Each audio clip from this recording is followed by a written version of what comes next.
Hemming ಮಾಡುವಾಗ ದಾರ ನೋಡ್ರಿ ಹಿಂಗೆ ಆಚೆ ಬಂದುಬಿಡ್ತದನ. ಸೊ ಅಂಥವ್ರಿಗೆ ಸೂಪರ್ ಆಗಿರೋಂಥ ಹ್ಯಾಕನ್ನು ಹೇಳ್ಕೊಟ್ಟೇನಿ. ನಾ ಹೇಳ್ಕೊಟ್ಟಿರೋ ಹಂಗೆ ಹಾಕೋದ್ರಿಂದ ಯಾವ ಒಂದು ದಾರನೂ ಆಚೆ ಬರುವುದಿಲ್ಲ. ನೀವು ಹಂಗೆ ಸೂಜಿಗೆ ದಾರನ ಹಾಕೋದ್ರಿಂದನೇ ದಾರ ಲಘು ಲಘು ಹೊರಗಡೆ ಬಂದುಬಿಡ್ತದೆ. ಬಟ್ ನಾನು ನೋಡ್ರಿ ಈಗ ಒಂದು ಟೆಕ್ನಿಕ್ಕನ್ನು ಒಂದು ಹ್ಯಾಕನ್ನು ಯೂಸ್ ಮಾಡಿಕೊಂಡು ದಾರ ಹಾಕ್ಲಿಕ್ಕತ್ತೀನಿ. ಹಿಂಗೆ ಹಾಕೋದ್ರಿಂದ ಸ್ವಲ್ಪನೂ ನಿಮ್ಗೆ ದಾರ ಆಚೆ ಈಚೆ ಬರೋದಿಲ್ಲ. ಬಟ್ ಇದಕ್ಕೆ ಏನು ನಾನು ಅಂದರೆ ಯಾವ ರೀತಿ ಹಾಕೀನಿ ದಾರನ ನೋಡ್ಬೇಕಾ ನೀವು? ಸಿಂಗಲ್ ಎಳೆ ದಾರ ಒಳಗೆ ಬಟ್ ಹೊರಗಡೆ ಬರಲಾರ್ದಂಗೆ ಹೆಂಗೆ ಹಾಕೋದು ಬಟ್ ಹೇಳ್ಕೊಡ್ತೀನಿ ಕಂಪ್ಲೀಟಾಗಿ. ವಿಡಿಯೋನ ನೋಡಿ ನೀಟಾಗಿ ನೀವು ಹೆಮ್ಮಿಂಗನ್ನು ಮಾಡ್ಕೊಳ್ಬೋದು. ಸಿಂಗಲ್ ಎಳೆ ಆಗಿದ್ರೂ ಪರವಾಗಿಲ್ಲ ಅಥವಾ ನೀವು ಡಬಲ್ ಎಳೆ ಆಗಿದ್ರು ನಾನು ಹೇಳ್ಕೊಡ್ತೀನಿ.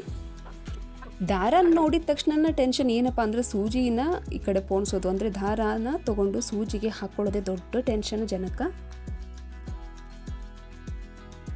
ಸೂಜಿಗೆ ದಾರ ಹಾಕ್ತಾ ಇರ್ತೀರಿ, ಬಟ್ ಆದರೆ ದಾರ ಮಾತ್ರ ಆ ಕಡೆ ಈ ಕಡೆ ಸರ್ದಾಡ್ತಾನೆ ಇರ್ತದೆ. ಬಟ್ ನಮಗೇನು ಕಂಪ್ಲೀಟಾಗಿ ಸ್ಟಿಚ್ ಮಾಡಲಿಕ್ಕೆ ಬರೋಂಗಿಲ್ಲ ಅಂತಂದರೆ ಸೂಜಿನ ನೀವು ಹಿಂಗೆ ಹಾಕ್ಲಿಕ್ಕೇ ಹೋಗ್ಬೇಡ್ರಿ. ಅಂದರೆ ಈ ರೀತಿ ನೀವು ಪೋಣಿಸ್ಕೊಳಕ್ಕೆ ಹೋಗಬೇಡ್ರಿ. ನಾನು ಕರೆಕ್ಟಾಗಿ ಹೇಳ್ಕೊಡ್ತೀನಿ. ಆ ರೀತಿ ಪೋಣಿಸೋದ್ರಿಂದ ನಿಮ್ಮ ಎಂಬ್ರಾಯ್ಡ್ರಿ ಆಗಿರಲಿ ಸ್ಟಿಚಿಂಗ್ ಆಗಿರಲಿ ಅಂದರೆ ಕೈಲೇ ಹಾಕುವಂಥ ಸ್ಟಿಚ್ಚು ಕರೆಕ್ಟಾಗಿ ನೀಟಾಗಿ ಬರ್ತದೆ. ಕಂಪ್ಲೀಟಾಗಿ ನೀವು ವರ್ಕ್ ಮುಗಿಸೋತನೂ ಆ ಕಡೆ ಈ ಕಡೆ ಸ್ವಲ್ಪನೂ ಕಿಂಚಿತ್ತು ಆ ಕಡೆ ಈ ಕಡೆ ಸರದಾಡೋದಿಲ್ಲ. ಈಗ ನೀವು ನೋಡ್ತಾ ಇರ್ಬೋದು ದಾರ ಒಂದೇ ಕಡೆ ನಿಲ್ಲೋದೇ ಇಲ್ಲ, ಆ ಕಡೆ ಈ ಕಡೆ ಸರ್ದಾಡ್ತಾನೆ ಇರ್ತದೆ. ಹೀಗಾಗಿ ಲಘು ಮುಗಿಯುವಂಥ ಕೆಲಸನೂ ಬೇಗ ಮುಗಿಯುವಂಥ ಕೆಲಸನೂ ಬೇಗ ಬೇಗ ಮುಗಿಯೋದೇ ಇಲ್ಲ. ಪ್ರತಿ ಸರಿ ನಾವು ಸ್ಟಿಚ್ ಹಾಕಿದಾಗಲೂ ಬರೀ ಗಂಟೆ ಆಗುತ್ತಪ್ಪ, ಎಷ್ಟೊತ್ತು ಇವಾಗ ಅರ್ಧ ಗಂಟೆ ಕೆಲಸಕ್ಕೆ 1 ಗಂಟೆವರೆಗೂ ಹಾಗೆ ಕೂತ್ಕೊಳ್ತೀವಿ ಅಂತ ಇರ್ತೀರಿ ನೀವು.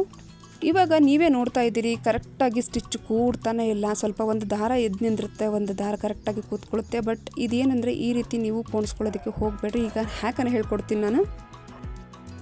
ನೀವು ಮಾಡುವಂಥ ತಪ್ಪೇನೆಂದರೆ ಈ ರೀತಿ ಸಿಂಗಲ್ ಅಥವಾ ಡಬಲ್ ತೊಗೊಂಡು ನೀವು ದಾರನ ಈ ರೀತಿ ಹಾಕ್ಕೊಳ್ತೀರಾ. ಕೆಲವೊಬ್ಬರು ಅಂತ ಅಲ್ಲ, ಪ್ರತಿ ಮನೆಯಲ್ಲೂ ಕೂಡ ನೀವು ಮಾಡೋವಂಥ ತಪ್ಪೇನೆಂದರೆ ಸೂಜಿಗೆ ದಾರನ ಹಾಕೋದೇ ಆ್ಯಕ್ಚುಲಿ ರಾಂಗ್ ಆಗಿದೆ. ಇವತ್ತು ನೋಡ್ಕೋರಿ, ನಾನು ಈ ರೀತಿಯಾಗಿ ಒಂದು ಸಾಧಾರಣ ಒಂದು ದಾರನ ಏರಿಸ್ಕೊಂಡ್ಬಿಡ್ತೀರಿ.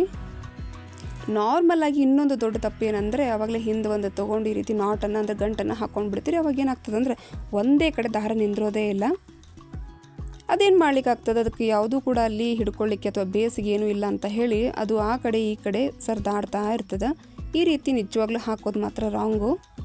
ಪ್ರತಿ ಟೈಲರ್ಗಳಿಗೂ ಬಹಳ ಯೂಸ್ಫುಲ್ ಆಗುವಂಥ ಹ್ಯಾಕ್ ಅಂತಲೇ ಹೇಳ್ಬೋದು ಇದು.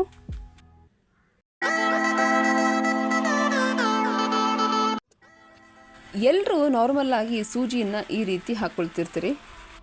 ಆದರೆ ನಾವು ಇಲ್ಲಿ ಮಾಡುವಂಥ ಬಿಗ್ ಮಿಸ್ಟೇಕ್ ಏನಪ್ಪ ಅಂತಂದ್ರೆ ಆ ರೀತಿ ಮಾಡೋದಕ್ಕೆ ಸೂಜಿ ಆ ಕಡೆ ಈ ಕಡೆ ಹೋಗ್ತದೆ. ಸೊ ದಾರನೂ ಆ ಕಡೆ ಈ ಕಡೆ ಸರ್ದಾಡ್ತದೆ. ಕರೆಕ್ಟಾಗಿ ನಮ್ಗೆ ಏನಂದರೆ ಈ ಒಂದು ಸ್ಟಿಚ್ಗಳು ಕರೆಕ್ಟಾಗಿ ಕಾಣಿಸೋದಿಲ್ಲ. ಇವಾಗ ನೋಡ್ರಿ ಹೇಳ್ಕೊಡ್ತೀನಿ. ಕ್ಲೋಸ್ ಇರೋವಂಥ ಕಡೆ ನೋಡ್ತಿದ್ದೀರಿ. ಇವಾಗ 2 ಒಂದು ದಾರಗಳು ಓಪನ್ ಆಗಿದ್ದಾವೆ. 2 ಎಳೆನ ದಾರನ ನಾನಿಲ್ಲಿ ತೊಗೊಂಡಿರೋಂಥದ್ದು. ಇವಾಗ ಓಪನ್ ಇರೋ ಕಡೆ ನೀವು ನೋಡ್ಲಿಕ್ಕತ್ತಿರಲ್ಲ, ಇಲ್ಲಿ ನಾಟನ್ನು ಹಾಕೋಣ ಅಂದರೆ ಗಂಟನ್ನು ಹಾಕೋಣ ನಾವು. ಬಟ್ ಇದೇನಪ್ಪ ಹೊಸದಾಗಿ ಹೇಳಕತ್ತಿರಲ್ಲ, ಈ ಕಡೆ ನಾವು ನಾಟ್ ಹಾಕೊಂಡ್ಬಿಟ್ವಿ ಅಂದರೆ ಬಟ್ ಸೂಜಿನ ಹೆಂಗೆ ಇರಿಸೋದು ಅಂತ ಹೇಳಿ ಇದೇ ಒಂದು ಹೊಸ ಟೆಕ್ನಿಕ್ನ ನಾನಿವತ್ತು ಹೇಳ್ಕೊಡಕ್ಕೆ ಬಂದಿರೋದು.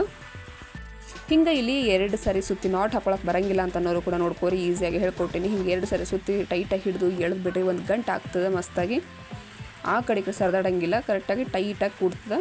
ನಂತರದಲ್ಲಿ ಏನು ಮಾಡಬೇಕು, ಕ್ಲೋಸ್ ಇರೋ ಕಡೆನ ಇವಾಗ ಸೂಜಿನ ಏರಿಸಬೇಕು. ಹೌದು,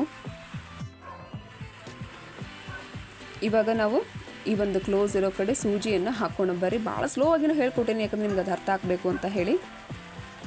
ನನ್ನ ಚಾನಲ್ಗೆ ಇನ್ನೂ ಯಾರು ಕನೆಕ್ಟ್ ಆಗಲ್ಲ, ಬೇಗ ಹೋಗಿ ಕನೆಕ್ಟನ್ನು ಆಗಿ. ಸಿಕ್ಕಾಪಟ್ಟೆ ಇನ್ಫಾರ್ಮೇಟಿವ್ ವೀಡಿಯೋಸ್ ನಿಮಗೋಸ್ಕರ ಸಿಗ್ತಾವೆ. ಇವಾಗ ನೋಡ್ಲಿಕ್ಕತ್ತಲ್ಲ ಹಿಂಗೆ ಸಣ್ಣದಾಗಿ ದಾರ ಕಾಣ್ತಿರ್ಬೇಕು ನಮ್ಗೆ, ಹಂಗೆ ಹಿಡ್ಕೊಂಡು ಇಲ್ಲೇನ ಸ್ವಲ್ಪ ಟೈಟಾಗಿ ಈ ರೀತಿ ಸೂಜಿಯಿಂದ ನೀವು ಕರೆಕ್ಟಾಗಿ ಮಾಡ್ಕೊಳ್ತೀರಿ. ಇವಾಗ ಸೂಜಿಯನ್ನು ಇದ್ರೊಳಗೆ ಹಾಕ್ಕೊಳ್ಳೋಣ.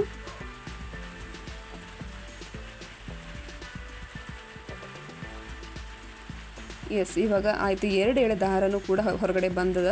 ಈಗ ಈ ಒಂದು ಸೆಂಟ್ರೊಳಗೆ ಏನು ಕಾಣಿಸ್ತದಲ್ಲ, ಒಂದು ಸೆಂಟ್ರೊಳಗೆ ನೀವು ಸೂಜಿ ಹೋಗಿಸ್ಕೊಂಡು ಹಿಂಗೆ ಟೈಟಾಗಿ ಹಿಡಿದು ಎಳೆದು ಬಿಡ್ರಿ.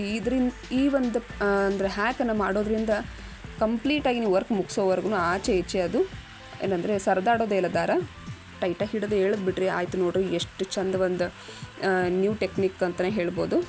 ಸೊ ಇವಾಗ ಇಲ್ಲಿ ನೋಡ್ಲಿಕ್ಕೆ ಇಲ್ಲಿ ಗಂಟು ಕೂಡ ಐತಿ. ಸೊ ಸರ್ದಾಡೋಕ್ಕಂತೂ ಚಾನ್ಸೇ ಇರಲ್ಲ.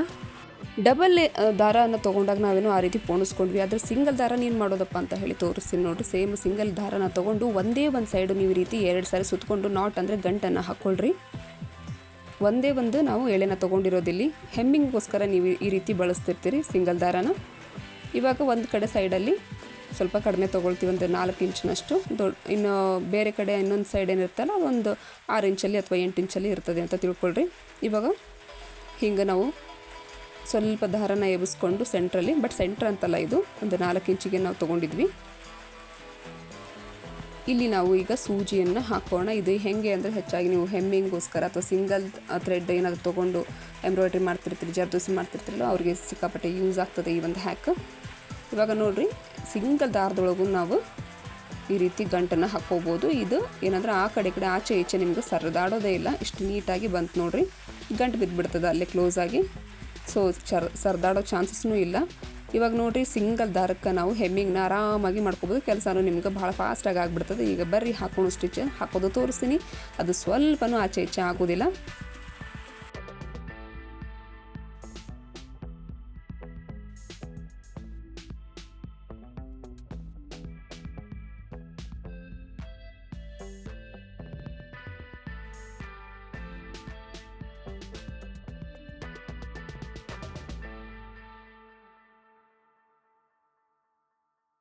ನೋಡಿರಿ ಎಷ್ಟು ನೀಟಾಗಿ ಬಂತು. ಎಲ್ಲೂ ಕೂಡ ಸ್ವಲ್ಪ ದೊಡ್ಡದು ಸ್ವಲ್ಪ ಸಣ್ಣ ಆ ರೀತಿ ಬರಲಿಲ್ಲ. ಇಲ್ಲಿ ಗಂಟು ನೋಡಿರಿ, ಅದು ಟೈಟಾಗಿ ಹಿಡ್ಕೊಂಡ್ಬಿಡ್ತದೆ, ದಾರ ಆಚೆ ಈಚೆ ಹೋಗೋದೇ ಇಲ್ಲ.